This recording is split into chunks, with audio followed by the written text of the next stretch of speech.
Ketika Rea membuka amplop wasiat kakeknya di ruang tamu rumah keluarga di Surabaya, dia tidak menyangka bahwa kata-kata di kertas itu akan mengubah hidupnya selamanya. Orang tuanya yang selama ini mengaku merawat dirinya dengan uang hiji, 2 juta dolar tiba-tiba pucat pasi tangan mereka gemetar saat membaca bagian yang membongkar segalanya. Rea berdiri di sana dengan kaki terasa lemas, dokumen itu seolah membakar tangannya. Kakeknya yang telah tiada meninggalkan pesan jelas bahwa uang besar itu bukan untuk perawatan melainkan untuk kebebasan Rea dari tekanan keluarga yang selama bertahun-tahun menyembunyikan rahasia besarnya. Rea, pria berusia 35 tahun yang bekerja sebagai desainer grafis di Jakarta, merasa dunia berputar. Selama ini orang tuanya Pak Hadi dan Bu Siti selalu bilang mereka menggunakan dana itu untuk membiayai terapi dan perawatan khusus karena Rea berbeda. Berbeda maksudnya adalah gay. Di Indonesia yang masih penuh prasangka, kata itu saja sudah cukup untuk membuat keluarga malu. Rea ingat betapa seringnya ia dipaksa pergi ke ustadz atau psikolog hanya untuk mendengar bahwa ia harus berubah demi nama baik keluarga. Dimas, pacarnya yang sudah 5 tahun setia, selalu mendukung dari jauh. Mereka bertemu pertama kali di sebuah kai kecil di Bali saat Rea sedang melarikan diri dari pertengkaran keluarga. Dimas, seorang guru sekolah menengah di sana, dengan senyum hangat dan pandangan yang penuh pengertian langsung membuat Rea merasa dilihat sebagai dirinya sendiri, bukan sebagai masalah. Tapi hari ini di rumah orang tua semua kenangan itu terasa jauh. Pak Hadi bangkit dari kursi, suaranya bergetar. Rea, ini pasti salah paham, kakekmu pasti sedang sakit saat menulis ini. Bu Siti hanya menunduk, air matanya jatuh ke lantai. Rea merasa ada yang salah. Uang hiji 2 juta dolar itu setara miliaran rupiah berasal dari warisan kakek yang seharusnya untuk cucunya saja. Kenapa orang tuanya bisa mengambilnya begitu saja dengan dalih merawat putra gay mereka? Rea duduk kembali membaca ulang wasiat itu. Kakek menulis jelas bahwa ia tahu cucunya gay dan justru ingin Rea hidup bebas tanpa tekanan. Jangan biarkan mereka mengendalikanmu, nak, kata wasiat itu. Rea merasakan campuran marah, sedih dan lega yang aneh. Malam itu ia menelepon Dimas, suaranya parau. Dimas, aku butuh kamu di sini besok pagi. Dimas tanpa ragu menjawab, aku akan terbang ke Surabaya pagi-pagi. Rea tidak tidur malam itu. Ia mengingat masa kecilnya ketika pertama kali merasa berbeda saat melihat teman laki-lakinya di sekolah. Ia menyembunyikannya bertahun-tahun hingga akhirnya berani mengakui di depan kakek yang ternyata paling menerima. Kini kakek pergi dan rahasia itu terbuka. Pagi harinya Dimas tiba dengan tas ransel sederhana memeluk Rea di depan pintu rumah. Kita hadapi bersama, bisiknya. Rea merasa ada kekuatan baru. Tapi ia belum tahu bahwa konspirasi keluarga baru saja dimulai. Pak Hadi diam-diam menelepon saudara sepupunya untuk membahas bagaimana mengurus dokumen palsu agar uang itu tidak hilang. Bu Siti menangis di dapur memikirkan bagaimana masyarakat akan memandang mereka jika rahasia Rea tersebar luas. Rea dan Dimas duduk di teras membahas rencana. Aku ingin tahu kemana uang itu pergi sebenarnya, kata Rea tegas. Dimas mengangguk, kita cari bukti bersama. Hari itu mereka mulai mengumpulkan kertas-kertas lama dari laci kakek. Setiap lembar membuka luka baru. Rea merasa seperti orang asing di rumah sendiri. Teman baiknya di Jakarta bernama Budi yang strike tapi sangat mendukung selalu bilang, kamu bukan masalah Rea, kamu hanya manusia. Kini kata-kata itu terngiang lagi. Sore harinya Pak Hadi memanggil Rea ke ruang kerjanya. Nak, jangan percaya wasiat itu. Kami melakukan ini demi kamu. Rea menatap ayahnya tajam. Demi aku atau demi kalian? Pertanyaan itu menggantung di udara. Malam semakin larut. Rea dan Dimas berbaring di kamar lamanya berpegangan tangan tanpa kata. Besok mereka akan mulai menggali lebih dalam. Rea tidak tahu bahwa pengkhianatan yang lebih besar masih menunggu. Pagi berikutnya Rea dan Dimas pergi ke bank tempat kakek menyimpan rekening warisan. Petugas bank, seorang wanita paruh baya bernama Ibu Lina, mengenali Rea sebagai cucu almarhum Pak Rea. Wasiat baru saja diaktifkan kemarin. Ada transaksi besar tahun lalu. Rea merasa jantungnya berdegup kencang. Ternyata hiji 2 juta dolar itu dipindahkan ke rekening pribadi Pak Hadi dengan dokumen palsu yang menyatakan itu untuk biaya pengobatan anak. Rea hampir pingsan. Dimas memegang bahunya kuat. Kita minta salinan semua dokumen. Di luar bank udara Surabaya terasa panas menyengat. Rea duduk di bangku taman, air matanya jatuh tanpa suara. Mereka bilang merawat aku, tapi sebenarnya mereka menghabiskan uang untuk rumah baru, mobil mewah, dan liburan ke Eropa. Dimas mendengarkan dengan sabar lalu berkata, ini bukan akhir Rea, ini awal kebebasanmu. Mereka kembali ke rumah dan Rea langsung konfrontasi. Pak Hadi mengaku separuhnya. Kami khawatir kamu akan menghabiskan uang untuk gaya hidup yang salah, nak.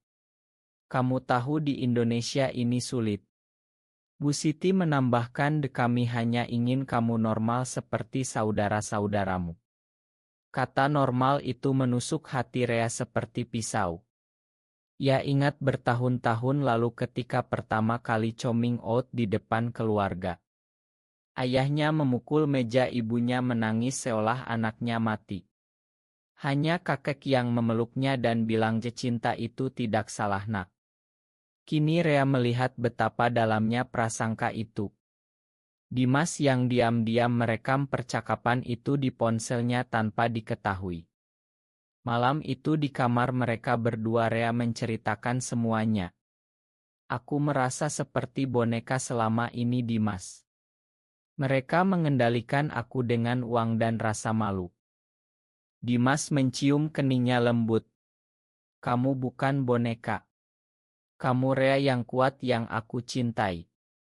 Keesokan harinya Budi, teman Rea dari Jakarta, datang berkunjung setelah mendengar kabar.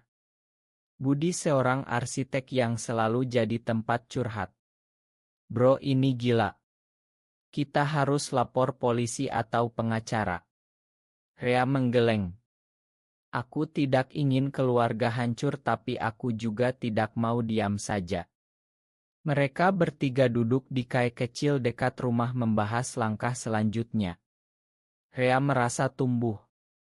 Dulu ia selalu mengalah demi kedamaian keluarga, kini ia belajar bahwa kedamaian sejati datang dari kebenaran. Sore harinya Bu Siti mendekati Rea di dapur. Nak, makan ibu. Ayahmu yang memaksa aku ikut. Rea memeluk ibunya tapi hatinya masih sakit. Konflik semakin dalam saat sepupu ayahnya datang tiba-tiba. Paman Joko yang dulu sering menghina Rea karena gayanya kini tersenyum manis. Rea, kita bicara baik-baik soal warisan ini. Rea tahu ini jebakan. Malam itu di kamar Dimas memeluk Rea erat. Apapun yang terjadi, aku di sini. Rea tersenyum pertama kali setelah berhari-hari. Tapi besok pagi badai baru datang. Pak Hadi mengancam akan memutus hubungan jika Rea menuntut uang kembali. Rea merasa dunia sempit. Ia memikirkan pekerjaannya di Jakarta yang mungkin terancam jika skandal keluarga bocor. Dimas mengusap punggungnya. Kita pindah ke Bali jika perlu. Hidup kita berdua. Kata-kata itu memberi harapan. Rea mulai menulis surat panjang untuk kakeknya di surga menceritakan semua yang terjadi. Ia merasa kakek mendengar. Perjalanan emosional ini baru saja memasuki babak baru. Rea belajar bahwa mengampuni bukan berarti melupakan. Rea memutuskan untuk mengumpulkan bukti lebih banyak. Ia dan Dimas pergi ke notaris yang menangani wasiat kakek. Notaris Pak Ahmad, seorang pria tua bijak, menggelengkan kepala saat melihat dokumen palsu itu. Ini jelas pemalsuan. Uang itu seharusnya langsung ke rekening kamu, Rea. Rea merasa marah yang lama terpendam meledak. Ia ingat masa-masa sulit saat orang tuanya mengirimnya ke pesantren selama sebulan untuk diobati. Di sana ia disiksa secara mental, dipaksa berdoa berjam-jam agar Tuhan mengubahnya. Hanya ingatan tentang Dimas yang memberinya kekuatan saat itu. Kini di kantor notaris ia bertanya, apa yang bisa saya lakukan, Pak? Pak Ahmad menyarankan konsultasi pengacara spesialis warisan. Sore harinya mereka bertiga dengan Budi bertemu pengacara di Surabaya. Pengacara Ibu Rina, seorang wanita tegas, langsung bilang, kita bisa menang tapi ini akan mengoyak keluarga kamu. Rea mengangguk. Aku siap. Malam itu di rumah terjadi pertengkaran besar. Pak Hadi berteriak, kamu mau hancurkan nama kami karena nasu kamu itu. Rea berdiri tegar.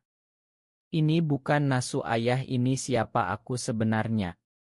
Bu Siti menangis memohon, nak jangan bawa ke pengadilan. Dimas yang berdiri di belakang Rea memegang tangannya memberi kekuatan. Rea merasa untuk pertama kali ia tidak sendirian. Keesokan harinya berita mulai tersebar di lingkungan keluarga besar. Sepupu-sepupu mulai menelepon menghina Rea sebagai anak durhaka. Rea merasakan krisis identitas yang lebih dalam. Apakah ia egois karena memperjuangkan haknya? Dimas membawanya jalan-jalan ke pantai dekat Surabaya.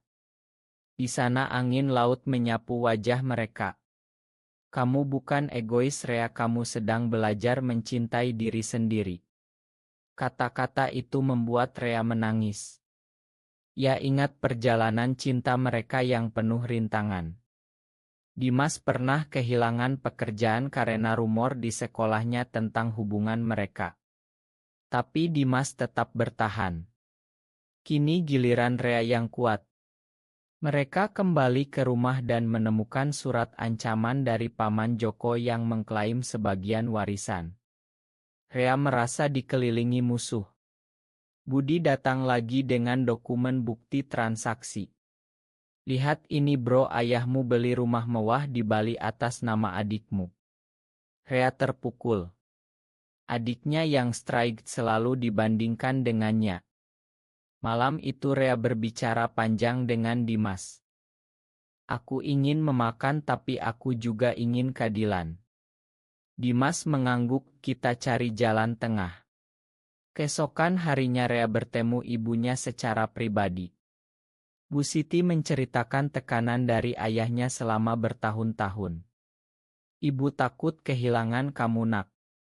Rea memeluk ibunya lama. Tapi ia tetap melanjutkan proses hukum. Pengacara mulai mengajukan tuntutan. Ketegangan di rumah semakin tinggi. Pak Hadi jarang pulang. Rea merasa kehilangan ayahnya.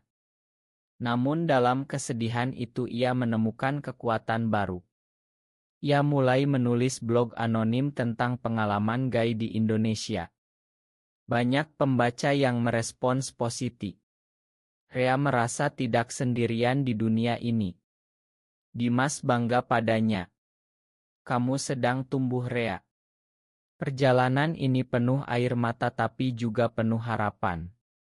Rea belajar bahwa identitasnya bukan kutukan melainkan anugerah.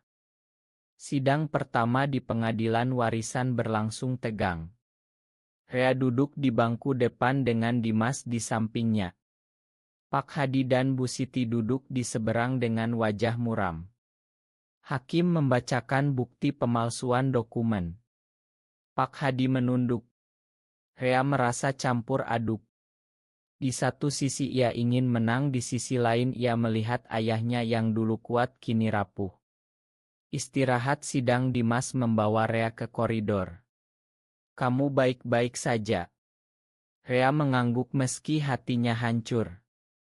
Malam sebelumnya ia bermimpi tentang kakek yang tersenyum bangga. Itu memberi kekuatan. Setelah istirahat, Paman Joko bersaksi bohong mengatakan Rea tidak layak karena gaya hidupnya. Kata-kata itu menggema di ruangan. Rea berdiri dan berbicara untuk pertama kali. "Saya Gai Pak Hakim. Tapi itu tidak membuat saya kurang berhak atas warisan kakek saya." Ruangan hening. Beberapa orang berbisik. Dimas tersenyum bangga. Sidang ditunda. Di luar pengadilan, Budi menunggu dengan pelukan hangat. "Kamu hebat, bro." Mereka bertiga makan malam di warung kecil. Rea menceritakan betapa beratnya mengakui identitasnya di depan publik. Dimas memegang tangannya di bawah meja. "Itu langkah besar." Kembali ke rumah, Bu Siti menunggu di teras. "Nak, ibu bangga padamu." Rea memeluk ibunya.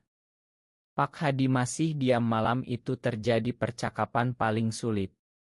Pak Hadi akhirnya mengaku. "Aku takut masyarakat menolak kita, Rea. Aku salah." Rea menangis mendengar pengakuan itu. Tapi ia tetap tegas. "Uang itu harus dikembalikan, Ayah. Bukan untuk aku tapi untuk keadilan." Pak Hadi mengangguk lemah. Konflik belum selesai.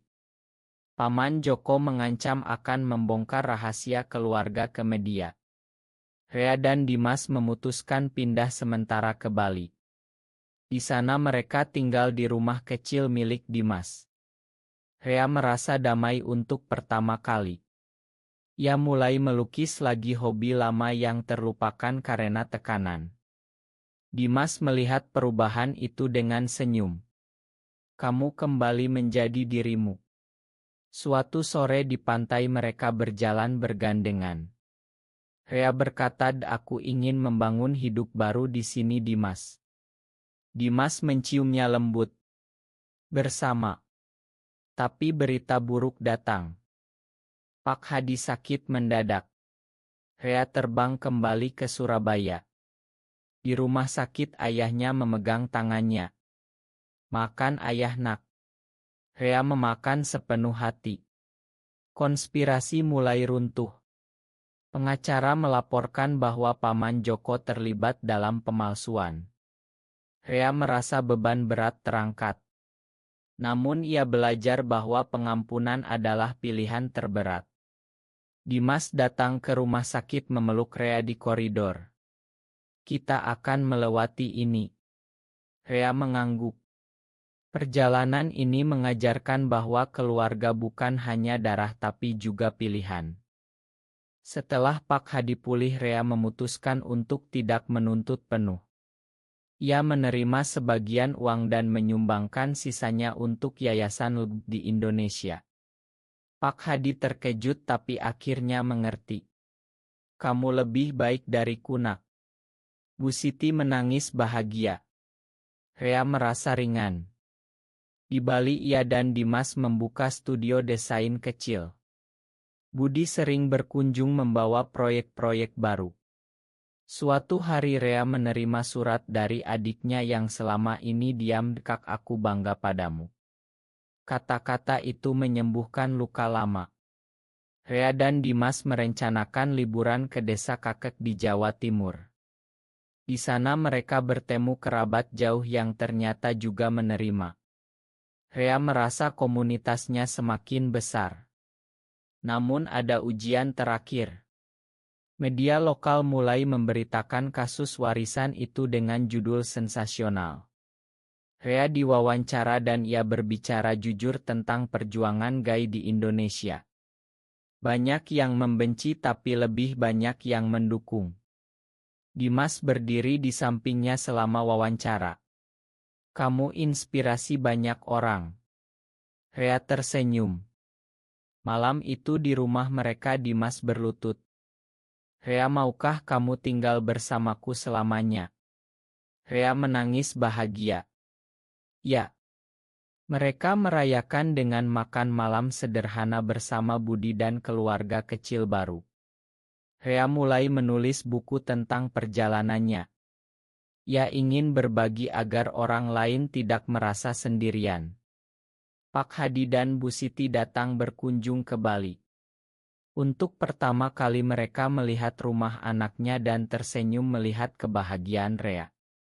Kami belajar banyak, nak, kata Pak Hadi. Rea memakan sepenuhnya. Konflik batin yang dulu menggerogoti kini hilang. Ia merasa dewasa. Suatu pagi di pantai Rea berdiri memandang laut. Dimas memeluk dari belakang. Terima kasih telah memilih aku. Rea berbalik menciumnya. Kamu adalah rumahku.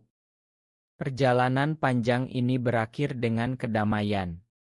Rea tumbuh dari anak yang ketakutan menjadi pria yang bangga dengan dirinya. Rea dan Dimas menikmati hari-hari tenang di Bali. Studio desain mereka berkembang pesat. Rea sering diundang bicara di komunitas tentang penerimaan diri. Pak Hadi dan Bu Siti rutin menelepon bahkan datang berkunjung. Suatu hari mereka semua duduk di teras rumah menghadap laut. Pak Hadi berkata, aku bangga padamu, Rea. Bu Siti mengangguk, air matanya bahagia.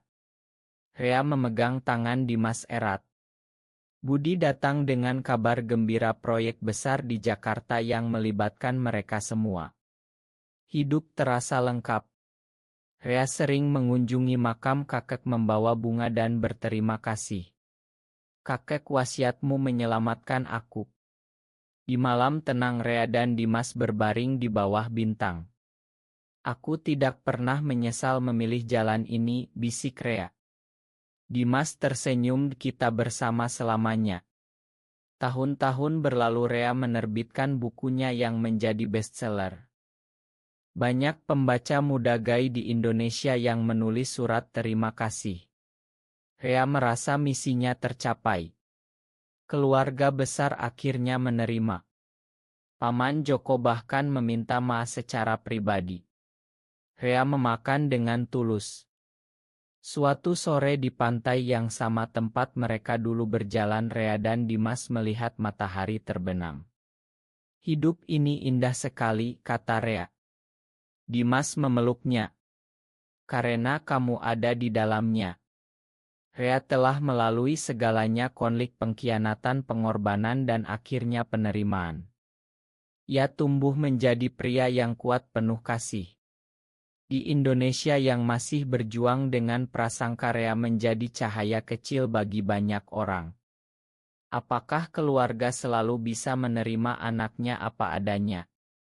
Benar atau salah?